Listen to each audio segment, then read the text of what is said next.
now we can sort of talk about what you should do, what you shouldn't do.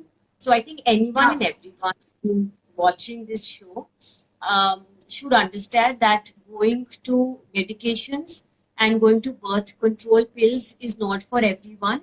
And if you are not really in a situation that you immediately need a solution, let's say for a woman who's wanting to conceive right away, there is an absolutely natural way to reverse the process and change the lifestyle and still be able to sort of reverse PCOS.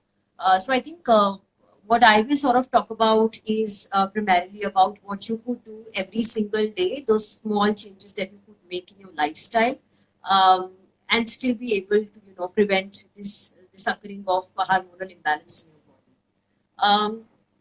While I think a lot of people will sort of tell you that there is a PCOS chart or a diet chart, it is very important to understand that there is no PCOS diet chart that you can follow. There is an outline of what you should do and what you shouldn't do. So I'll start with the don'ts first. So I think the number one don't is don't have processed foods, right? Meaning that you're not supposed to have your chips, you're not supposed to have your biscuits, even if that means healthy oat bran biscuit or a diet chips. Please refrain from anything and everything that comes in a packaged box and has preservatives and hidden sugars that not a lot of us are equipped to understand, right? So, which means any is ready to eat, even if that means your palak paneer ka sabzi, which is ready to eat, just have that, make all of those things at home. A lot of people actually come to us saying that, oh, we had popcorn, that's healthy, right? So if you are having ready to eat popcorn also, that's also a problem. So don't do that. The other bit is, carbonated drinks and sugary drinks. A lot of people have this habit of having colas and these packaged juices, the so-called healthy juices. All of them have hidden sugars, all of them have preservatives, not very good for your hormonal balance in the body, so don't have them. In fact, because women with PCOS have they are either diabetic or pro-diabetic, it's recommended that don't have fruit juice. You could always have fruits, that's completely okay to have. So yeah, this is some of the don'ts. The other important don't is having stress because you have PCOS. So don't stress out because you have PCOS, because it's completely reversible. I am a living example, and I know a lot of people who have done that. The other bit is don't have stress from your modern day life. I know a lot of working women, especially today, have PCOS. It primarily happens because I mean, our cycles have changed, our lives. I mean, we're not sleeping at regular time. There's stress from work that we bring back home. So avoid that. I think the most important thing is sleep at a particular time, and sleep for a definite period of time. So let anywhere between 9 p.m. to 6 a.m. in the morning, you could just maintain your sleep cycles then, and don't have random sleep cycles. So it's a lot of hormonal balance happens, while you are sleeping. A lot of recovery happens while you are sleeping, so you're not supposed to, disturb that. So stress and sleep is very important.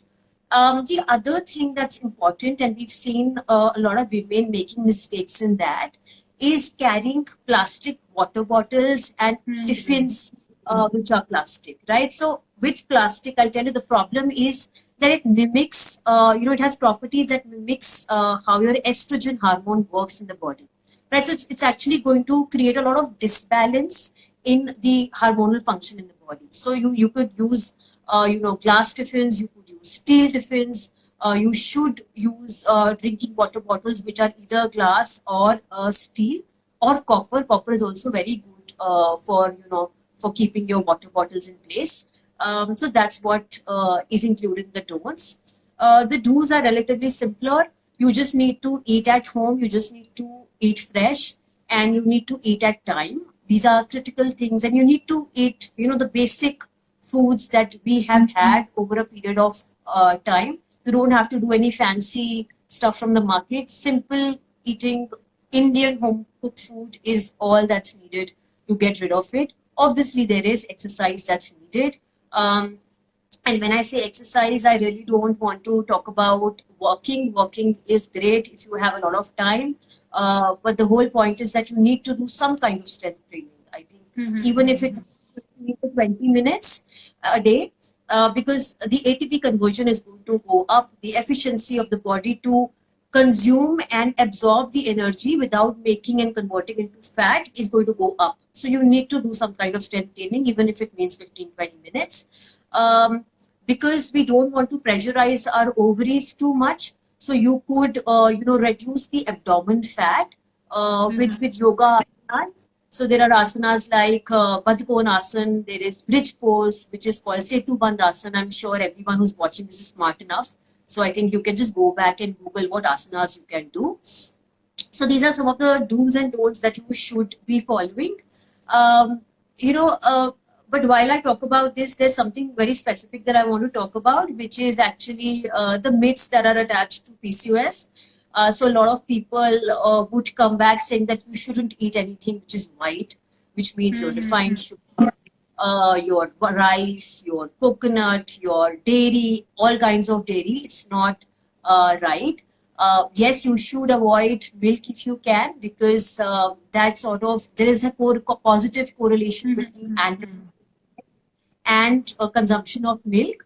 For everyone who's not really scientific about it, it just means that there's going to be hormonal disbalance in the body if you're consuming more milk, precisely because the milk that we get in the market today is not the right kind of milk we should have. There's a lot of adaptation that happens to it. But other than that, you can have, you can have your yogurt, you can have your cheese, and you can have your rice. There is absolutely no problem with that. There are a lot of people who actually come back saying that we will go gluten free because we want to move out of PCOS. That's also a myth. You don't have to leave gluten at all. What you need to do is move out of your diet chips, to move out of your pastas and pizzas and burgers and Maggi and all kind of maida, which is also called all-purpose flour. So you need not have all of these things, but I think all the cereals that are easily available, jowar, bajra, millet, ragi is so useful. I mean, it has calcium, it has fiber. So have all these kinds of foods. It's absolutely okay to have it.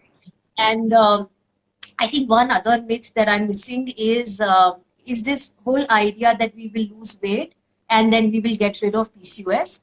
A lot of women who have PCOS are not fat, right? Exactly. And a lot of us who are fat actually, if we reduce weight, doesn't mean that we will get rid of PCOS. So if you are creating a calorie deficit in your body, not giving it proper meals, not giving it proper food, it's not going to get recovered, from PCOS. You might lose some weight, but it doesn't mean that you're going to get recovered from PCOS. So, keep all of No, that's true. I think this is what we have seen clinically as well, that not all PCOS patients are obese. A lot of them are lean also. So this is a very good tip. Secondly, this thing that you mentioned regarding that they should use tiffins, not and basically just not use plastics at all. I think it is a very important tip because clinically also it has been proven that it is associated with plastics and preservatives.